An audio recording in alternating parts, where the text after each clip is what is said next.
Hey y'all, thank you for being here and welcome to my channel. Okay, so I was determined not to come on camera today, all right?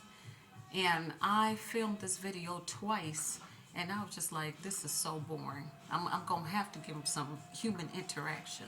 All right, but let me get to the point. So I've been gift basket designing for, I say, like over a year now, so I'm pretty new to it.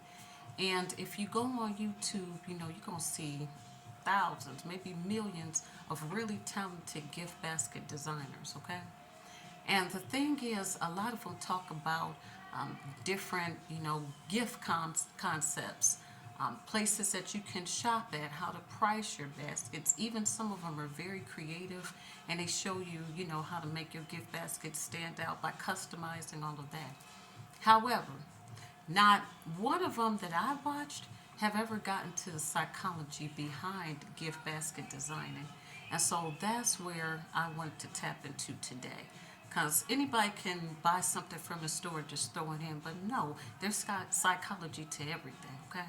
So, with that being said, about a year ago, I just want to tell us a quick story.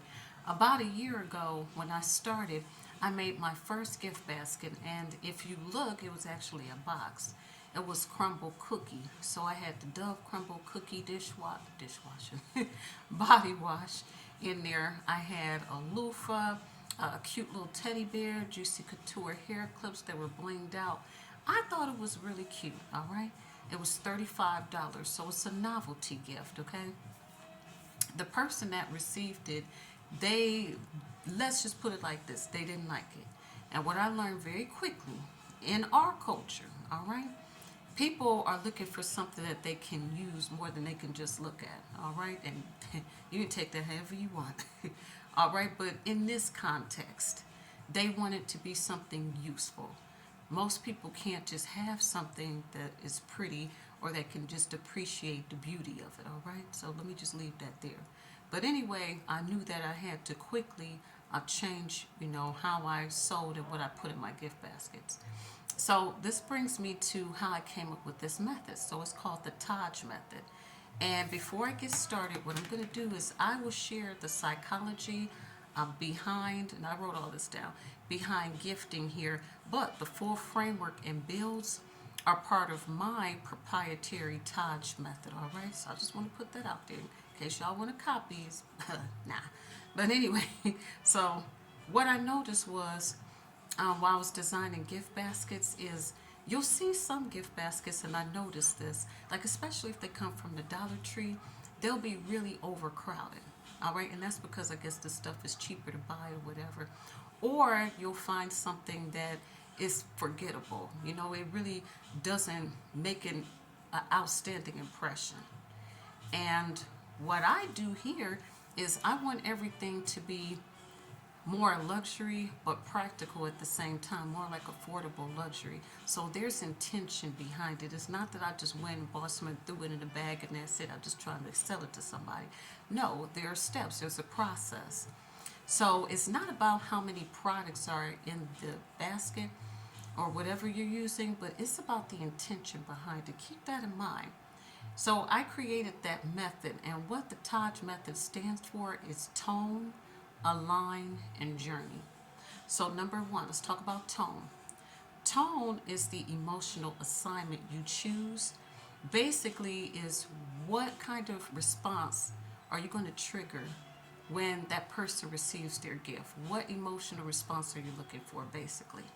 All right, and you have to choose that before you build anything or you make anything, you buy anything. That's the number one thing. So you decide the feeling behind the gift, basically. So, for instance, I'm going to show you something that I was working on for someone. Give me one moment. How can I turn this around? All right. So, with that being said, if y'all see a junky place, that's because I got all this stuff here. All right. So, like this. Okay. Hope you guys could see it because I can't anymore. So, with that being said, you'll notice that this is something I'm working on for a loyal customer, and she wanted it to be for her boyfriend, who is a mature male, obviously a mature man, And yeah, so what the intention was midnight. So I had to think about that. So what I chose was luxury and indulgence, value, self-worth. And the colors black means mature. Gold is associated with indulgence. So this was perfect. This was the perfect thing to align with what I'm going for. So, yep, that's just an example. Okay, back to me. That's just an example of what I'm talking about. I hope you guys can see it. And then number 2 is align. Do the items, colors, and layout match the intended emotion? So as you guys can see, there's a towel in there, and you always have to have an anchor. So whether the anchor is the towel or the Bath and Body Works lotion, body wash, the products that you get has to be like the supporting cast. You have a main actor and a supporting cast. That's the best way to describe this. And then last but not least is the journey. What does the gift tell the recipient to do? Okay? So it's the ritual.